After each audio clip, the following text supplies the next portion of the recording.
I don't think this will be too long. I just wanted to share a thought real quick. So there's a post on my Facebook and Instagram that I shared from somebody, and it says, "What are you wearing to the Civil War next week?" It's a joke. It's meant to be a joke. But a couple of people have said to me, "Don't say that because your thoughts attract things. Like the things that you talk about and the things that you think about, it attracts things." And I'm like, I disagree, and I'm gonna tell you why. Listen, I think about money all the time, millions of dollars. I don't have millions of dollars, so my thoughts ain't attract the money. I've been on so many bridges. As a child, I used to be scared of bridges, and I used to be scared of elevators. I would always say, "Gosh, I wonder if this elevator is gonna get stuck or if this bridge is gonna collapse." Knock on wood, it hasn't happened. I'll be on an airplane saying to myself, "Gosh, I wonder if this airplane is gonna crash." Knock on wood, it hasn't happened. So my thoughts did not attract those things. You get what I'm saying? I don't know what tomorrow holds, but for 47 years so far, I've been doing good. Alhamdulillahi Rabbil Alameen. But going further, I also, now if you say thoughts, right? Thoughts attract things. And you think about stuff, you talk about stuff, you'll attract it, it'll happen. You know what I think about a lot as well? I think about a world where there are no racist Caucasian people, but that hasn't manifested. I think about a world where there's no system of Caucasian dominance and worldwide supremacy. Hasn't manifested. So for all of those people out there who believe in that, what do they call it? Law of attraction. I'm starting to think that that's just an urban hoax, an urban legend, because 90% of the things that I think, whether positive or negative, don't seem to happen. And that also gives credence to something that Srila Prabhupada said that people don't really look at.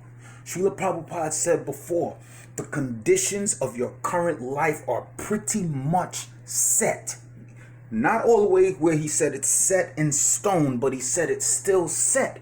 He said basically the things you're going through in this life and the things that are going to happen, the quote unquote predestination, is stuff that you made happen in a past life. So if you was, acting a certain way in a past life, you're going to get the results in this life. And then the things that you do in this life, you get those results in a future life.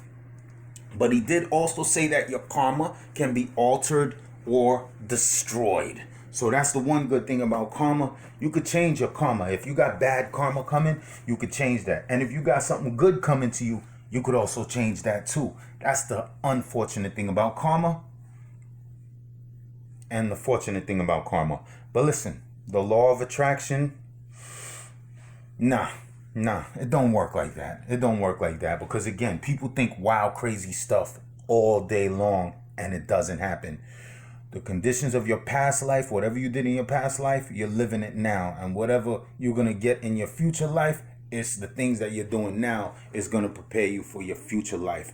That's the real law of attraction, your works and your actions. And just for the record, the nature of the material world is a place of constant suffering. There's always some form of suffering. You know what I mean? So just like you could go to a restaurant, right? Eat $1,000 plate of food with the finest date in the world. You're going on a date. Your date is attractive. Can't wait to get to a private place with your date and express those emotions physically. So now y'all just ate $1,000 plate of food. You feeling on top of the world. You had your truffle oil. Truffle oil is like one of the most expensive foods on earth. Truffle oil.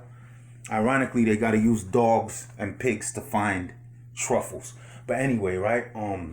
So yeah, you eating this high class meal. We're talking about suffering now, right? So you think you doing good. So y'all go to your place to be alone and you commence to make love, and then one of you has diarrhea or extremely bad gas. These are the side effects of material enjoyment. There's also suffering. Wherever there's some form of enjoyment, there's always two hands and there's always two sides to every coin. So wherever there's some kind of enjoyment in the material world, there's also going to be some form of suffering attached to it. That's why we say the material world is a place of fleeting and temporary happiness.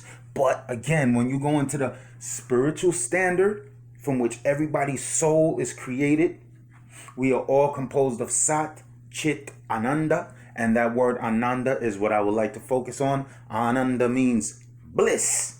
And it's ceaseless bliss. Ananda is also like Ananta. So it's endless. It's eternal.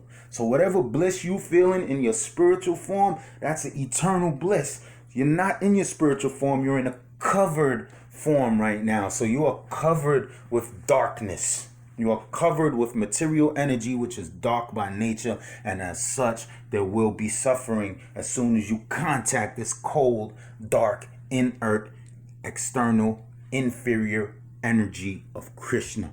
So much for your law of attraction. I could post for 4 years. I don't even want to mention that. I'm just saying, you could post what you want in life. You could think about what you want in life, but that don't mean it's necessarily going to happen. So I just wanted to clarify that about the law of attraction. And I just want to finish it off with saying, Hare Krishna, Krishna Krishna, Hare Hare, Hare Rama, Rama Rama, Hare Hare. Peace.